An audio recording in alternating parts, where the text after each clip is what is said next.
Donc comme je vous l'ai dit en intro, je vais vous parler de la disparition de la famille Godard et je vais commencer par vous présenter le père, Yves Godard, 44 ans au moment des faits en 1999. C'est un médecin généraliste spécialisé dans l'acupuncture dans la ville de Caen. Yves est marié avec Marie-France depuis 1994. Elle a 44 ans également. Ils ont 2 enfants, Camille 6 ans et Marius 4 ans. Yves et Marie-France ont tous les deux des enfants des précédentes unions. Yves a 2 fils de 15 et 17 ans, dont il n'est pas particulièrement proche. Et Marie-France a un fils de 15 ans et une fille de 16 ans. Ils vivent tous les deux avec leur père, pas très loin, et voient souvent leur mère. Leurs amis indiquent que c'est un couple très soudé et qu'ils ont une relation très fusionnelle. Petit à petit, ils se sont même éloignés de leurs anciens amis pour passer plus de temps ensemble. Ils allaient souvent au théâtre, par exemple. Par contre, Marie-France trouve que Yves travaillait trop, aussi bien dans son cabinet que sur la maison qu'il rénovait. En tant que médecin, Yves était décrit comme étant très attentionné et dévoué, attaché à ses patients. Une fois, il a passé 48 heures au chevet d'un mourant pour le réconforter. Par contre, tout n'était pas rose dans sa pratique médicale.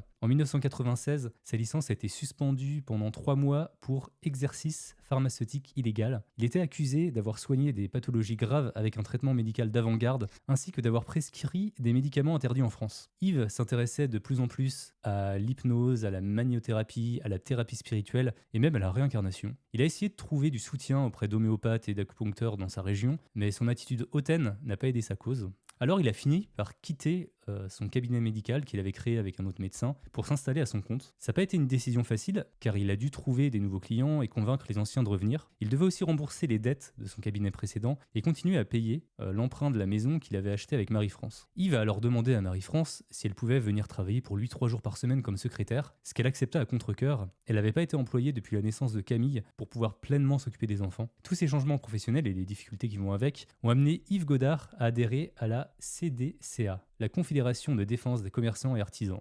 C'est une sorte de syndicat qui défend les droits des dirigeants des petites entreprises et qui est connu pour encourager ouvertement ses membres à pratiquer l'évasion fiscale et à ne pas payer leurs cotisations sociales au gouvernement. Cela convenait bien à Yves, de toute façon il ne les payait pas depuis plus de 3 ans. Dans les réunions locales de la CDCA, Yves Godard était surnommé l'intellectuel. Il était le seul membre de la région, et peut-être même de toute la France, à être médecin. Il était admiré pour son intelligence et avait entre autres la capacité de pouvoir résumer une réunion de 4 heures en seulement quelques minutes. À l'époque, en 1999, Yves Godard devait plus de 2 millions de francs, 300 000 euros environ, de taxes et d'impôts. Et tous les 2 jours environ, le centre des impôts envoyait un huissier de justice pour rappeler à Yves sa dette, au point que, alors que d'habitude il est plutôt pacifique et anti-violent, il a mentionné à plusieurs reprises à d'autres membres de la CDCA qu'il faudrait peut-être faire quelque chose à ce propos de son ennemi personnel, l'huissier de justice qui lui rendait visite tous les 48 heures. L'état mental de Marie-France n'était pas non plus au beau fixe. Elle était stressée par les dettes et gravement déprimée. Elle allait voir un sophrologue pour lui parler de ses problèmes et de son mari qui lui prêtait de moins en moins d'attention. Elle tomba amoureuse d'ailleurs du sophrologue qui refusa ses avances. Donc maintenant que le contexte est posé, je vais vous parler de ce qui s'est passé en 1999. Est-ce que déjà là ce que je vous ai dit ça vous parle ou pas Ouais, du tout? moi un peu. Ah c'est vrai? Ouais. Pas du tout, c'est pas une affaire dont j'aurais vraiment entendu, moi non plus. Ok, il a sorti des mots-clés famille, dette, huissier, commercial.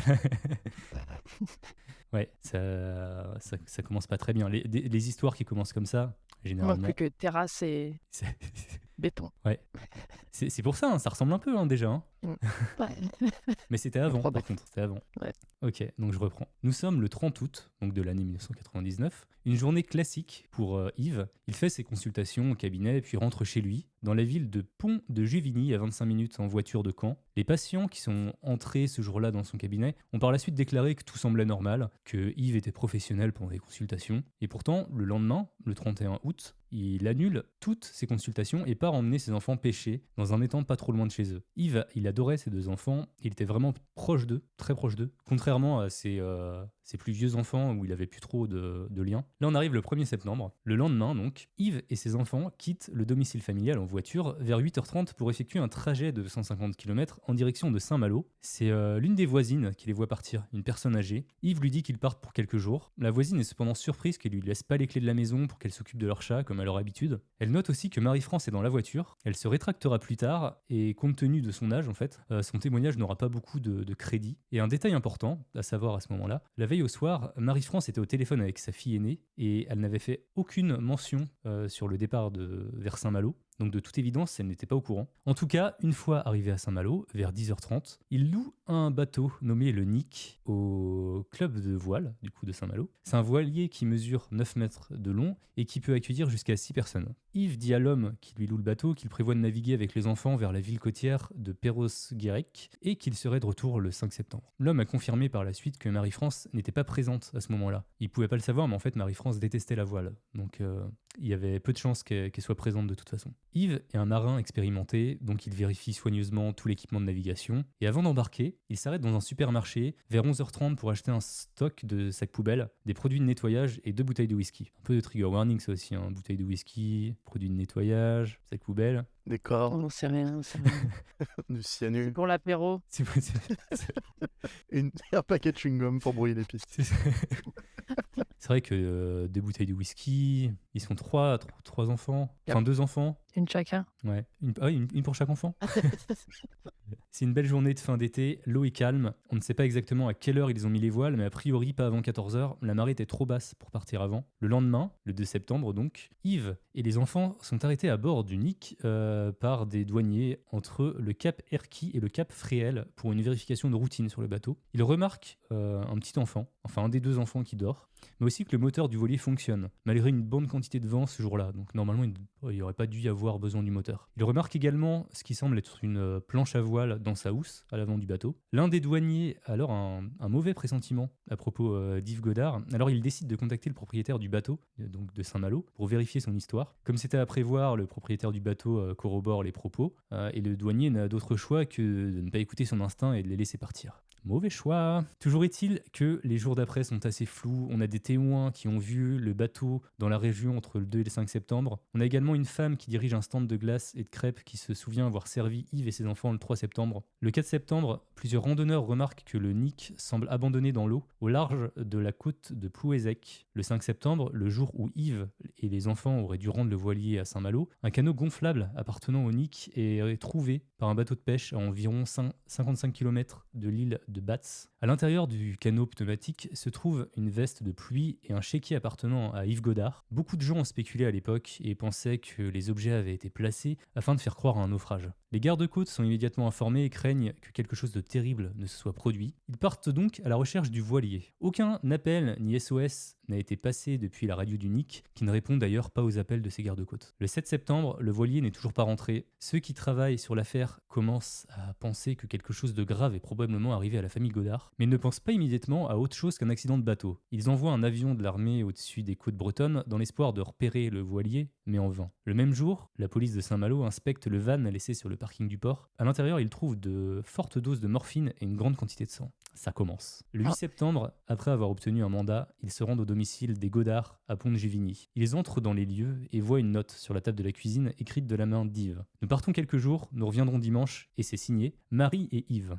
Le frigo est rempli, la maison est rangée, les sacs à dos des enfants sont près de la porte. Ils montent alors à l'étage et ils découvrent du sang sur le mur de la chambre parentale que quelqu'un a essayé de nettoyer à la hâte. Ils se dirigent ensuite vers le lit, ils le retournent et trouvent une grande tache de sang qui a pénétré près de la moitié du matelas. Dans la chambre des enfants, rien d'anormal, pas de traces de sang. Ils vont ensuite dans la salle de bain où ils trouvent un gant de toilette imbibé de sang et juste à côté du lavabo plein de sang également. En descendant, ils remarquent des gouttes de sang sur l'escalier. De retour en bas, il continue à fouiller et trouve une couverture avec des traces de sang dans la machine à laver. Ça fait beaucoup de fois le mot sang, mais il y en a vraiment beaucoup dans la maison, voilà. Le 10 septembre, une enquête pour homicide involontaire est ouverte et un mandat d'arrêt international contre Yves Godard est rendu public. Le 16 septembre, les échantillons de sang prélevés dans la voiture et dans la maison sont identifiés comme étant ceux de Marie-France Godard, que personne n'avait de toute façon plus revu depuis le 31 août. Donc voilà, vous avez des théories pour le moment ou pas ? C'est facteur.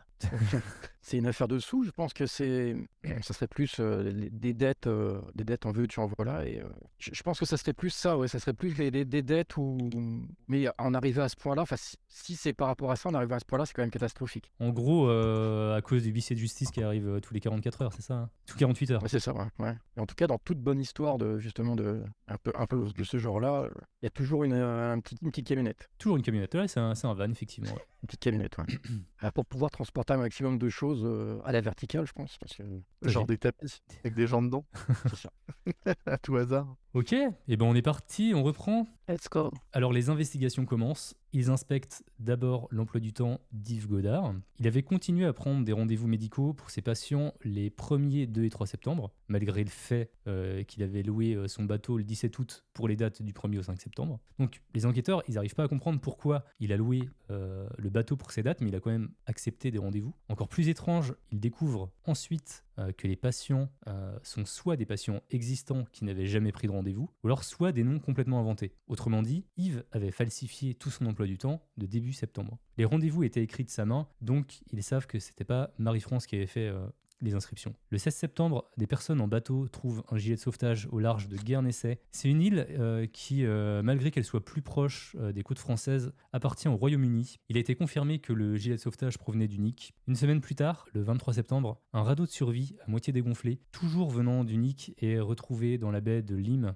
dans le comté de Dorset, en Angleterre. Les enquêteurs sont déconcertés. À ce stade, ils sont relativement certains qu'Yves a tué sa femme et s'est enfui avec ses enfants. Cependant, les éléments comme par exemple le gilet de sauvetage, le radeau, enfin tout ça, ça les laisse perplexes. Selon les experts scientifiques, compte tenu des courants océaniques, aucun de ces objets n'aurait pu dériver vers les endroits où ils ont été trouvés. De plus, le dispositif utilisé pour maintenir le radeau gonflé avait été arraché et le radeau, il pouvait pas rester gonflé plus de 72 heures sans cet appareil. Donc si on paraphrase, en gros, ça sent la mise en scène. Le 14 octobre, un hôtelier sur l'île de Man, qui se situe dans la mer d'Irlande à plus de 900 km de la côte bretonne, se manifeste et se dit absolument convaincu qu'Yves Godard et ses enfants ont séjourné à son hôtel du 7 au 14 septembre. Pour appuyer cette piste, le 2 octobre, la police de la ville de Falaise, en Normandie, reçoit une lettre anonyme indiquant qu'Yves Godard et ses enfants sont sur l'île de Man. La lettre est rédigée clairement et comporte seulement 2 phrases. Le docteur Godard est vivant et vit en mer d'Irlande, sur l'île de Man. Prenez cela au sérieux. D'autres témoins sur l'île de Man ont déclaré avoir vu le trio également et que la petite fille était blonde, comme Camille, et demandait sa mère. Autre chose intéressante sur cette île,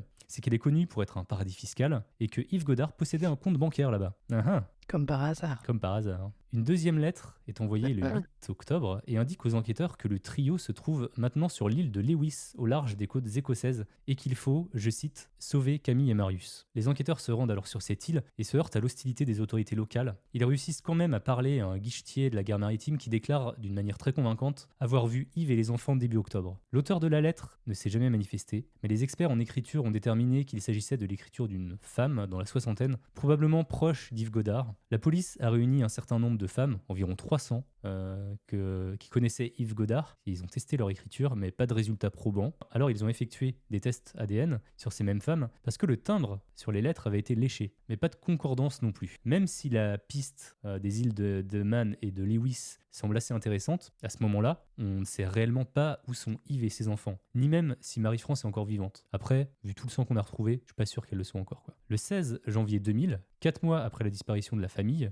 un bateau de pêche au large de l'île de Batz attrape dans son filet un gros sac en toile. À l'intérieur, des affaires de toute la famille. Des vêtements d'enfants, un bikini, des chéquiers, le permis de conduire d'Yves, le sac à main de Marie-France et tout son contenu, des jumelles et un marteau. En mai 2000, des enquêteurs se rendent sur l'île portugaise de Madère parce que Yves Godard y possédait aussi un compte bancaire. Bon, je vous rappelle que Yves il est assez branché évasion fiscale. Cette piste n'a abouti à rien car le compte bancaire n'avait pas été touché depuis sa disparition. Le 6 juin 2000, donc 10 mois après la disparition, un bateau de pêche à pied au large de la baie de Saint-Brieuc remonte à un fragment de crâne dans ses filets, puis un crâne humain entier.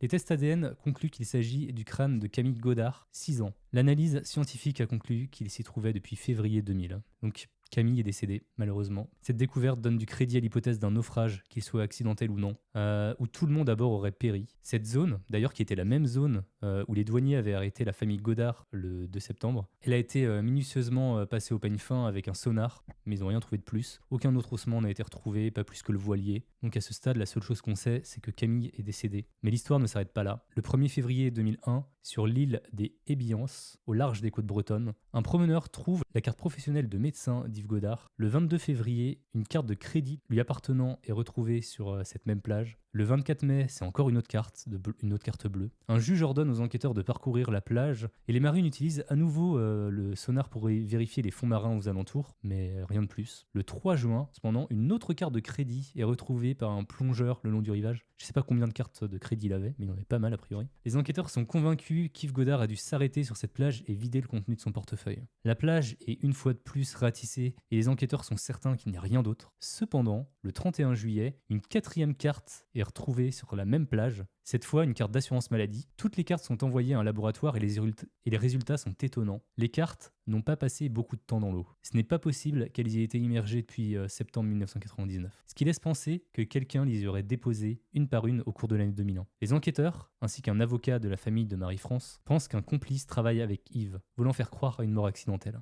Le 13 septembre 2006, un fémur et un tibia sont découverts dans la fosse du Casquet à 120 km au nord de la ville bretonne de Roscoff et, attention, ils appartiennent à Yves Godard. Bien. Il est mort. Ah ouais, Tin. c'est ouf. L'équipement sonar est à nouveau envoyé dans la zone.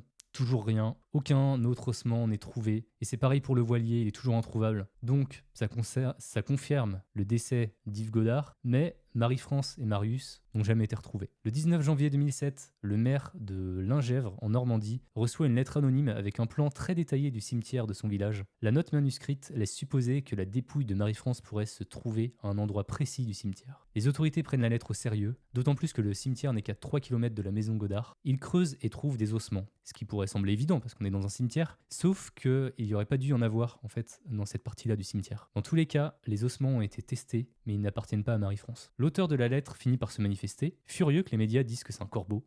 Donc selon lui, il avait seulement voulu être utile, donc il est allé à la police avec des informations que lui seul pouvait connaître sur le contenu de la lettre pour prouver que c'était bien lui qui l'avait écrite. Il a dit qu'il avait essayé de contacter le maire en personne, mais qu'il n'avait jamais voulu le recevoir. Alors il avait écrit la lettre. Il indique avoir utilisé un pendule sur la photo de Marie-France et un plan qui l'a conduit à la maison des Godard, puis au cimetière. Donc c'est comme ça que il pensait que les ossements se trouvaient à cet endroit-là. Je sais pas comment on appelle ça, les mecs qui utilisent des pendules. Le médium, quoi, un peu, Les non? médiums ou des magnétiseurs. Radiesthésiste. Ouais, magnétisiste, ouais, je crois que c'est ça. Des horlogers. Des horlogers. Radio-esthétrique. Ah, Ouais. ouais, c'est peut-être ça, ouais. Magnétiseur, c'est plutôt avec les mains, Ouais. mais radiesthésiste. Radiesthésiste, ouais, je crois que c'est ça. Ouais.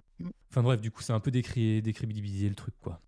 Le 14 décembre 2008, une autre carte de crédit appartenant à Yves Godard est retrouvée en parfait état, toujours sur la même plage où les anciennes cartes avaient été retrouvées. On doit être au moins à la 10e carte, mais bon, avec tous les comptes qu'il avait, ça m'étonne qu'à moitié. Le 4 septembre 2012, l'affaire est abandonnée et un non-lieu est prononcé par le juge. Le tribunal déclare que ce n'est effectivement pas une simple disparition lors d'une excursion en bateau et que l'explication la plus probable serait qu'Yves Godard aurait tué sa famille, mais le problème, c'est qu'ils n'ont aucune preuve qui prouve cette allégation.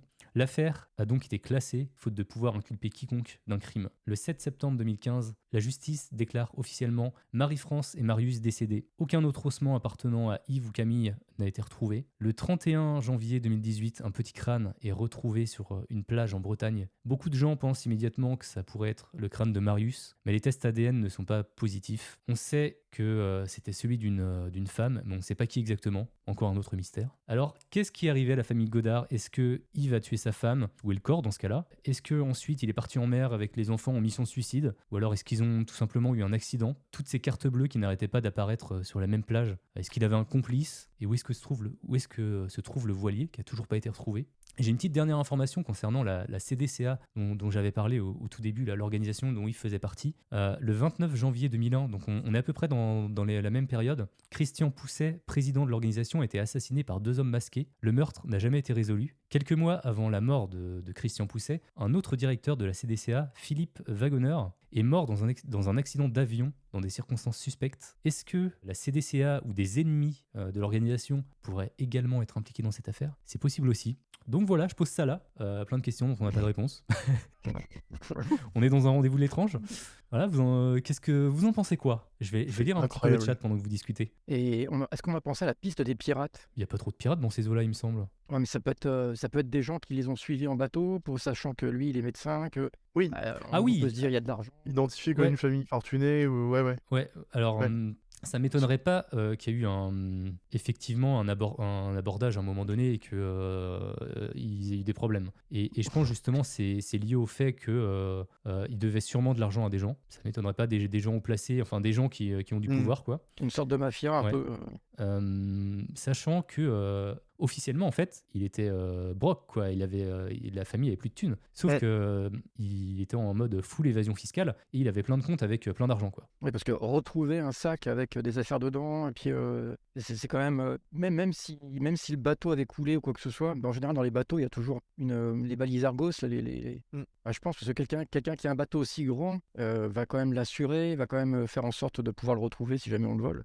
Donc est-ce qu'il n'y aurait pas justement un truc comme ça, peut-être que le bateau est encore en train de voguer, ou Est-ce qu'il y quelqu'un l'a récupéré dans une marina. Est-ce qu'il y avait déjà ce genre de balise en 2000 Je crois que ça existe depuis super longtemps. Ouais. Ça, je pense quand même.